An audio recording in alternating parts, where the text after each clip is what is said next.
Hi ಎಲ್ಲರಿಗೂ ನಮಸ್ತೆ. ನಾನು ನಿಮ್ಮ ಆಶಾ ಚಂದ್ರ ಭಟ್. ಆಶಾ ಸ್ಥಳ ಪಾಕಕ್ಕೆ ನಿಮಗೆಲ್ಲರಿಗೂ ಸ್ವಾಗತ. ಈಗ ಅಂಬಟೆ ಸೀಸನ್ ಶುರುವಾಗಿದೆ. ಹಾಗೆ ಇವತ್ತೊಂದು ಅಂಬಟೆಕಾಯಿಯ ಗೊಜ್ಜನ್ನು ಹೇಗೆ ಮಾಡೋದು ಅಂತ ಹೇಳೋದನ್ನು ತೋರಿಸ್ಕೊಡ್ತಾ ಇದ್ದೇನೆ. ಸುಲಭವಾಗಿ ಒಂದು 10 ರಿಂದ 12 ನಿಮಿಷದೊಳಗೆ ಇದನ್ನು ತಯಾರಿಸ್ಕೊಳ್ಬೋದು. ಮ್ಯಾಕ್ಸಿಮಮ್ ಅಂದರೆ ಒಂದು 15 ನಿಮಿಷ ಸಾಕಿದ್ದಕ್ಕೆ. ಮೊದಲಿಗೆ ನಾನಿಲ್ಲಿ ಒಂದು 4 ರಿಂದ 5 ಅಂಬಟೆಕಾಯಿಯನ್ನು ತಗೊಂಡಿದ್ದೇನೆ. ಅದನ್ನು ಚೆನ್ನಾಗಿ ತೊಳೆದು ಈ ಥರ ಕಟ್ ಮಾಡಿಕೊಳ್ಬೇಕು. ಇದು ಕಷಿ ಅಂಬಟೆ, ಹಾಗಾಗಿ ತುಂಬ ಇದರಲ್ಲಿ ಪಲ್ಪ್ ಇರ್ತದೆ. ಊರ ಅಂಬಟೆ ಅಂತ ಆದರೆ ಇಷ್ಟು ಪಲ್ಪ್ ಇರೋದಿಲ್ಲ. ಅದನ್ನು ಜಜ್ಜಿ ಹಾಕ್ಕೊಳ್ಬೋದು, ಕಲ್ಲಲ್ಲಿ ಜಜ್ಜಿ ಹಾಕ್ಕೊಳ್ಬೋದು ಅದನ್ನು. ಇದು ಕಷಿ ಅಂಬಟೆ ಆದ ಕಾರಣ ಇದರಲ್ಲಿ ತುಂಬಾ ಪಲ್ಪ್ ಇದೆ. ಮತ್ತು ಒಂಥರ ಸ್ವೀಟ್ ಕೂಡ, ಇದು ಸ್ವಲ್ಪ ಹುಳಿ ಕಡಿಮೆ ಇರ್ತದೆ. ಇದನ್ನು ನೋಡಿ, ಈ ಥರ ಸೈಡಿಂದ ಸಿಪ್ಪೆಯನ್ನೆಲ್ಲ ಸೈಡ್ ಕಟ್ ಮಾಡಿಕೊಂಡು ಹಾಗೆ ಅದನ್ನು ಹಾಕ್ಕೊಂಡ್ರೆ ಆಯಿತು. ನೀವು ಹಾಗೆಯೇ ಕೂಡ ಬೇಯಿಸ್ಕೊಳ್ಬೋದು, ಕುಕ್ಕರಲ್ಲಿ ಕೂಡ ಬೇಯಿಸ್ಕೊಳ್ಬೋದು. ಕುಕ್ಕರಲ್ಲಾದರೆ ಒಂದು ವಿಸಿಲ್ ಕೂಗಿಸ್ಕೊಂಡ್ರೆ ಸಾಕು. ಇದರ ಗೊರಟನ್ನು ಕೂಡ ಬಿಸಾಡೋ ಅವಶ್ಯಕತೆ ಇಲ್ಲ, ಅದರಲ್ಲಿ ಕೂಡ ಪಲ್ಪ್ ಇರ್ತದೆ. ಹಾಗೆ ಅದನ್ನು ಕೂಡ ಬಿಸಾಡೋ ಅವಶ್ಯಕತೆ ಇಲ್ಲ. ಎಲ್ಲವನ್ನು ಕೂಡ ಹೀಗೆ ಹಾಕ್ಕೊಂಡು ರುಚಿಗೆ ಬೇಕಾದಷ್ಟು ಉಪ್ಪು ಹಾಕ್ಕೊಂಡು, 1-2 ಚಿಟಿಕೆ ಅರಶಿನ, ಹಾಗೆಯೇ ಖಾರಕ್ಕೆ ಬೇಕಾದಷ್ಟು ಮೆಣಸಿನ ಹುಡಿ ಇಲ್ಲಿ ನಿಮ್ಮ ಖಾರಕ್ಕೆ ಎಷ್ಟು ಬೇಕೋ ಅಷ್ಟು ಹಾಕ್ಕೊಳ್ಳಿ.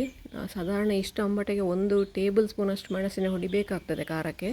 ಹಾಗೆಯೇ ಒಂದು 1/4 ಟೀ ಸ್ಪೂನಷ್ಟು ಇಂಗು ಕೂಡ ಹಾಕಿಕೊಳ್ತಾ ಇದ್ದೇನೆ. ಇಂಗು ಈಗ ಹಾಕ್ಕೊಳ್ತೇನೆ, ಪುನಃ ಒಗ್ಗರಣೆಗೆ ಕೂಡ ಹಾಕ್ಕೊಂಡ್ರೆ ತುಂಬ ರುಚಿಯಾಗಿರ್ತದೆ. ಇದಕ್ಕೆ ಬೆಲ್ಲ ಮಾತ್ರ ಒಂದು ಸ್ವಲ್ಪ ಜಾಸ್ತಿ ಬೇಕಾಗ್ತದೆ. ಈ ಗೊಜ್ಜಿಗೆ ಒಂದು 5 ಟೀ ಸ್ಪೂನಷ್ಟು ಬೆಲ್ಲ ಹಾಕ್ಕೊಂಡಿದ್ದೇನೆ ನಾನು ಈಗ ವಿಸಿಲ್ ಹಾಕಿಸುವಾಗ. ಆಮೇಲೆ ಅದು ನನಗೆ ಹುಳಿ ಆಯಿತು, ಮತ್ತೆ ಕೂಡ 2 ಸ್ಪೂನ್ ಸೇರಿಸ್ಕೊಂಡಿದ್ದೇನೆ. ಇದು ನೋಡಿ, ಸಿಪ್ಪೆ ತೆಗೆಯೋ ಅವಶ್ಯಕತೆ ಇಲ್ಲ. ಇದಕ್ಕೀಗ ಅಂಬಟೆ ಬೇಯಲಿಕ್ಕೆ ಎಷ್ಟು ನೀರು ಬೇಕು ಅಷ್ಟೇ ನೀರು ಹಾಕ್ಕೊಳ್ಳಿ. ಇದಕ್ಕೆ ಜಾಸ್ತಿ ನೀರು ಬೇಡ, ನಾವು ಸಾರು ಮಾಡ್ತಾ ಇಲ್ಲ, ಗೊಜ್ಜು ಮಾಡ್ತಾ ಇರೋದು. ಹಾಗಾಗಿ ಆಮೇಲೆ ಅದನ್ನು ವಿಸಿಲ್ ಹಾಕ್ಲಿಕ್ಕೆ ಇಟ್ಟಿದ್ದೇನೆ ನಾನು. ಅದು 1 ವಿಸಿಲ್ ಆಗಲಿ. ಅದು ಅಷ್ಟರೊಳಗೆ ನಾವಿಲ್ಲಿ ಬೆಳ್ಳುಳ್ಳಿ, ಅದಕ್ಕೆ ಒಗ್ಗರಣೆ ಹಾಕ್ಲಿಕ್ಕೆ ಅಂತ ಹೇಳ್ಕೊಂಡು ನಾನಿಲ್ಲಿ ಪೂರ್ತಿ 1 ಗಡ್ಡೆ ಬೆಳ್ಳುಳ್ಳಿಯನ್ನು ತಗೊಂಡಿದ್ದೇನೆ. ಬೆಳ್ಳುಳ್ಳಿ ಇಷ್ಟ ಇಲ್ಲದವರು ಬೆಳ್ಳುಳ್ಳಿ ಸ್ಕಿಪ್ ಮಾಡ್ಕೊಳ್ಬೋದು. ಇವಳೆಲ್ಲದಕ್ಕೂ ಬೆಳ್ಳುಳ್ಳಿ ಹಾಕ್ತಾಳಂತ ಅಂದ್ಕೊಳ್ಬೇಕು ಅಂತಿಲ್ಲ. ಅದು ಬೆಳ್ಳುಳ್ಳಿ ಆರೋಗ್ಯಕ್ಕೆ ಒಳ್ಳೆಯದು. ಹಾಗೆಯೇ ಇದರ ಜೊತೆಗೆ ಒಳ್ಳೆ ಕಾಂಬಿನೇಷನ್ ಕೂಡ ಆಗ್ತದೆ. ಕೆಲವರಿಗೆ ಬೆಳ್ಳುಳ್ಳಿ ಇಷ್ಟ ಆಗೋದಿಲ್ಲ ಅಂಥವ್ರು ಅದನ್ನು ಸ್ಕಿಪ್ ಮಾಡಿಕೊಳ್ಳಿ. ನಾನಿಲ್ಲಿ 1 ಗಡ್ಡೆ ಪೂರ್ತಿ ಬೆಳ್ಳುಳ್ಳಿ ಹಾಕ್ಕೊಂಡಿದ್ದೇನೆ. ನೋಡಿ, ಮೊದಲಿಗೆ ಬಾಣಲೆಗೆ ಬೆಳ್ಳುಳ್ಳಿಯನ್ನು ಹಾಕ್ಕೊಂಡು ಅದಕ್ಕೆ ಒಗ್ಗರಣೆ ರೆಡಿ ಮಾಡಿಕೊಳ್ತಾ ಇದ್ದೇನೆ. ಯಾಕೆಂದರೆ ಅದು ಕುಕ್ಕರಲ್ಲಿ ಬೆಂದು ರೆಡಿ ಆಗ್ತದೆ. ಅಷ್ಟೊತ್ತಿಗೆ ನಾವು ಒಗ್ಗರಣೆ ರೆಡಿ ಮಾಡಿಕೊಂಡ್ರೆ 10 ನಿಮಿಷದೊಳಗೆ ನಮ್ಮ ಗೊಜ್ಜನ್ನು ರೆಡಿ ಮಾಡಿಕೊಳ್ಬೋದು. ಈಗ ಇದಕ್ಕೆ ಒಂದು ಆಪ್ಷನ್, ತುಪ್ಪ ಬೇಕಾದರೂ ಹಾಕ್ಕೊಳ್ಬೋದು, ಇಲ್ಲ ಎಣ್ಣೆ ಬೇಕಾದರೂ ಹಾಕ್ಕೊಳ್ಬೋದು. ಸಾಸಿವೆ, ಕರಿಬೇವು, ಮೆಣಸು ಹಾಗೂ ಬೆಳ್ಳುಳ್ಳಿ ಇವಿಷ್ಟನ್ನು ಹಾಕ್ಕೊಂಡು ಇದಕ್ಕೆ ಒಂದು ಎಣ್ಣೆ ಅಂತಾದರೆ 1-2 ಟೇಬಲ್ ಸ್ಪೂನ್ ಹಾಕಿ, ತುಪ್ಪ ಅಂತಾದರೂ 1-2 ಟೇಬಲ್ ಸ್ಪೂನ್ ಹಾಕಿ. ಇಲ್ಲಿ ನೋಡಿ, ನಮ್ಮ ಅಂಬಟೆ ವಿಸಿಲ್ ಆಗ್ತಾ ಇದೆ. ನೋಡಿ, ಇದು ರೆಡಿ ಆಯಿತು. ಒಂದೇ ಒಂದು ವಿಸಿಲ್ ಆದರೆ ಸಾಕಿದು. ಇದು ಬೆಂದು ರೆಡಿ ಆಯಿತು. ಅಷ್ಟೊತ್ತಿಗೆ ಅದು ವಿಸಿಲ್ ಹೋಗುವಷ್ಟೊತ್ತಿಗೆ ನಾವಿಲ್ಲಿ ಒಗ್ಗರಣೆ ರೆಡಿ ಮಾಡಿಕೊಳ್ಳುವ. ಇದನ್ನೀಗ ಎಣ್ಣೆ ಅಥವಾ ತುಪ್ಪ ಹಾಕ್ಕೊಂಡು ನಾನೊಂದು 2 ಟೇಬಲ್ ಸ್ಪೂನಷ್ಟು ತೆಂಗಿನೆಣ್ಣೆ ಹಾಕಿಕೊಳ್ತಾ ಇದ್ದೇನೆ. ನಾವು ತೆಂಗಿನ ಎಣ್ಣೆಯನ್ನು ಉಪಯೋಗಿಸೋ ಕಾರಣ ತೆಂಗಿನ ಎಣ್ಣೆಯಲ್ಲೇ ಒಗ್ಗರಣೆ ಹಾಕ್ತೇವೆ. ನೀವು ಬೇರೆ ಯಾವುದೇ ಎಣ್ಣೆ ಉಪಯೋಗಿಸೋದಾದರೆ ಅದರಲ್ಲಿ ಹಾಕ್ಕೊಳ್ಬೋದು.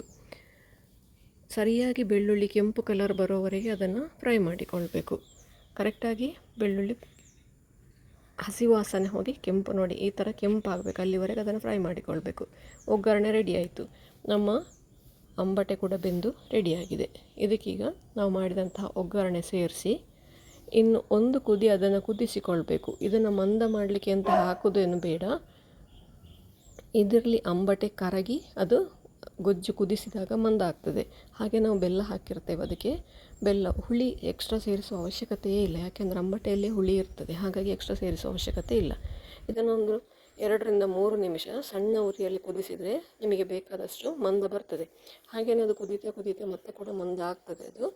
ಹಾಗೆ ರುಚಿಯಾದ ಅಂಬಟೆಯ ಗೊಜ್ಜು ನೋಡಿ, ಕುದೀತಾ ಎಷ್ಟು ಮಂದ ಆಯಿತು ಅಂತ ಹೇಳ್ಕೊಂಡು 4 ರಿಂದ 5 ನಿಮಿಷ ಕುದಿಸಿದ್ದೀನಿ ನಾನು ಅದನ್ನು. ನೋಡಿ, ಎಷ್ಟು ಗಟ್ಟಿ ಬರ್ತದೆ ಅದು. ಬಾಯಲ್ಲಿ ನೀರೂರಿಸುವಂತಹ 1-2 ತುತ್ತು ಹೆಚ್ಚಿಗೆ ಊಟ ಮಾಡಿಸುವಂತಹ ನಮ್ಮ ಅಂಬಟೆಯ ಗೊಜ್ಜು ರೆಡಿ ಆಯಿತು. ಇದನ್ನು ಆ ದಿನ ಊಟ ಮಾಡೋದಕ್ಕಿಂತ 1-2 ದಿವಸ ಕುದಿಸಿ ಇಟ್ಕೊಂಡು ಊಟ ಮಾಡಲಿಕ್ಕೆ ತುಂಬ ರುಚಿಯಾಗಿರ್ತದೆ. ಹುಳಿ, ಉಪ್ಪು, ಖಾರ ಎಲ್ಲ ಇದಕ್ಕೆ ಎಳೆದು ತುಂಬ ಟೇಸ್ಟಿಯಾಗಿರ್ತದೆ. ಹಾಗೆಯೇ ಹಾಗಲಕಾಯಿ ಇದ್ದರೆ ಹಾಗಲಕಾಯಿ ಒಂದು ಇದಕ್ಕೆ ಹಾಕ್ಕೊಳ್ಬೋದು, ಅದು ಕೂಡ ತುಂಬ ಟೇಸ್ಟಿಯಾಗಿರ್ತದೆ. ಕಹಿ ಇದರೊಟ್ಟಿಗೆ ಸೇರುವಾಗ ತುಂಬ ರುಚಿಯಾಗ್ತದೆ. ನೀವು ಕೂಡ ಒಮ್ಮೆ ಖಂಡಿತ ಟ್ರೈ ಮಾಡಿ ನೋಡಿ, ಹೇಗಾಯಿತು ಅಂತೇಳಿ ಕಮೆಂಟ್ ಮೂಲಕ ನನಗೆ ತಿಳಿಸಿ. ಲೈಕ್ ಕೊಟ್ಟು ಶೇರ್ ಮಾಡಿ. ನೀವು ಇನ್ನೂ ನಮ್ಮ ಚಾನಲನ್ನು ಸಬ್ಸ್ಕ್ರೈಬ್ ಮಾಡ್ಕೊಳ್ಳಿಲ್ಲ, ಸಬ್ಸ್ಕ್ರೈಬ್ ಮಾಡಿಕೊಂಡು ಪಕ್ಕದಲ್ಲೇ ಇರುವ ಬೆಲ್ ಐಕಾನನ್ನು ಒತ್ತಿ ನಮ್ಮನ್ನು ಸಪೋರ್ಟ್ ಮಾಡಿ.